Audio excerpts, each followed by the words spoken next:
Bismillahirrahmanirrahim. Assalamualaikum warahmatullahi wabarakatuh. Saya Intan Fazira akan menyampaikan materi untuk ujian akhir semester.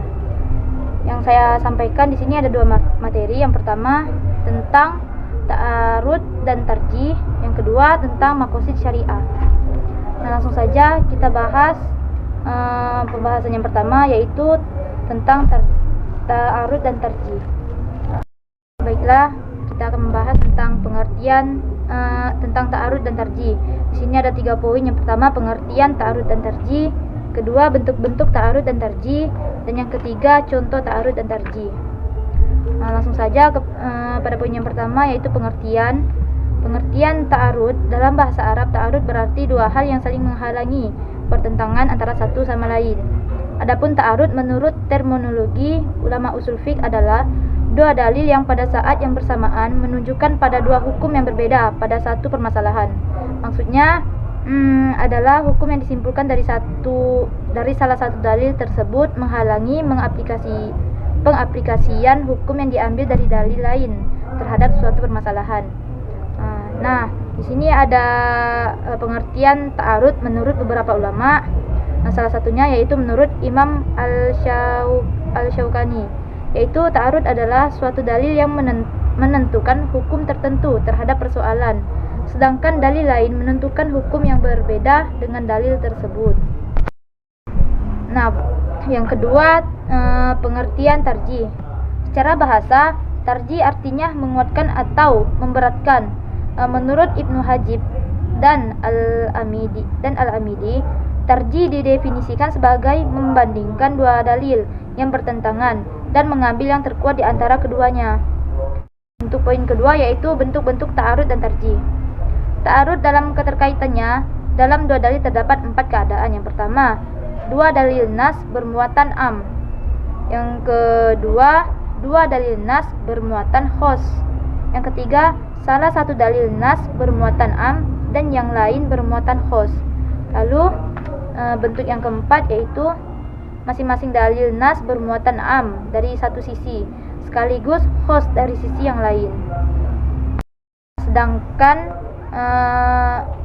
bagian tarjih, yaitu ada 2 kelompok. Yang pertama, tarjih baina an-nusyus. Tarjih ini terbagi lagi menjadi beberapa bagian. Yang pertama, tarjih ditinjau dari segi sanad. Yang kedua, tarjih ditinjau dari segi matan hadis. Yang ketiga, tarjih ditinjau dari segi isi hadis. Lalu yang keempat, tarjih ditinjau dari segi hal-hal di luar hadis. Lalu macam tarjih yang kedua, yaitu tarjih baina al-aqisah. Nah, dalam tarjih ini juga dikelompokkan menjadi beberapa kelompok. Yang pertama, dari segi hukum asal. Yang kedua, dari segi hukum cabang. Yang ketiga, dari segi ilat. Yang keempat, petarjihan dari segi cara penetapan ilat. Yang kelima, petarjihan dari sifat ilat. Dan yang terakhir, pentarjihan kias melalui faktor luar. Nah, lalu untuk poin yang terakhir, yaitu contoh ta'arud dan tarjih. Apabila kita dapati dua nas yang lahirnya berlawanan, wajiblah kita berusaha mengkompromikan nas-nas itu dari lahirnya, sehingga tidak terjadi pertentangan satu sama lain dalam syariat. Nah, jika mungkin kita menghilangkan pertentangan lahir itu di antara dua nas dengan jalan jamak dan taufik, hendaklah kita jamakkan dan kita amalkan kedua-duanya. Nah, di dalam surah Al-Baqarah ayat 23 yang artinya, dan hendaklah istri yang ditinggalkan oleh suami yang meninggal dunia menanti 4 bulan 10 hari. Nah, itu contoh dari ta'arud dan tarjih. Nah, mungkin hanya itu terkait materi tentang ta'arud dan tarjih. Dan selanjutnya kita akan lanjut dengan materi maqasid syariah. Dan di sini kita juga ada hanya 2 pembahasan, yaitu pengertian maqasid syariah dan yang kedua, tujuan maqasid syariah. Langsung saja kita ke poin yang pertama, yaitu pengertian maqasid syariah. Nah, maqasid merupakan bentuk plural dan maksud dari akar katanya verbal qasada, yang berarti menuju, bertujuan, berkeinginan, dan kesengajaan. Nah, kata maksud maksud atau makosid dalam ilmu nahu disebut yaitu sesuatu yang menjadi objek, sehingga kata tersebut dapat diartikan dengan tujuan atau beberapa tujuan. Sedangkan kata asy-syariah merupakan bentuk subjek atau subjek dari akar kata syara, yang artinya adalah jalan menuju sumber air sebagai sumber kehidupan.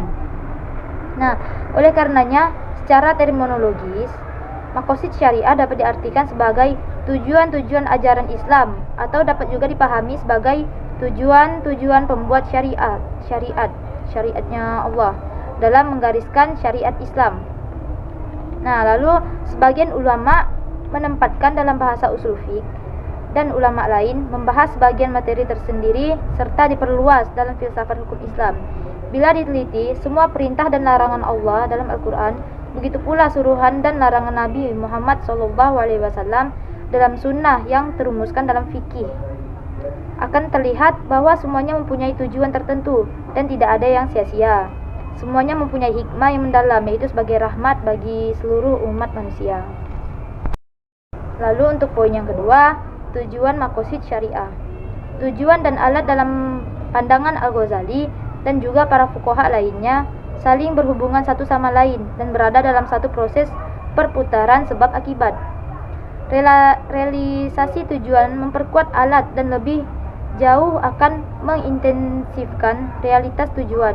Imam Al-Ghazali dan As-Syatibi mengurutkan keimanan, kehidupan, akal, keturunan, dan harta benda secara radikal, berbeda dari urutan ekonomi konvensional, di mana keimanan tidak memiliki tempat. Keimanan ditempatkan pada urutan pertama karena menyediakan pandangan dunia yang cenderung berpengaruh pada kepribadian manusia, perilakunya, gaya hidupnya, cita rasa dan preferensinya, dan sikapnya terhadap orang lain, sumber daya, dan lingkungan-lingkungan. Iman berdampak signifikan terhadap hakikat, kuantitas, dan kualitas kebutuhan materi dan psikologi dan cara memuaskannya. Nah, manusia menciptakan keseimbangan antara dorongan material dan spiritual dalam diri manusia, membangun kedamaian pikiran individu, meningkatkan solidaritas keluarga dan sosial, serta mencegah berkembangnya penyakit anomi. Nah, mungkin hanya itu yang dapat saya sampaikan terkait dua materi yang tadi telah saya sampaikan. Kurang lebihnya saya mohon maaf. Wassalamualaikum warahmatullahi wabarakatuh.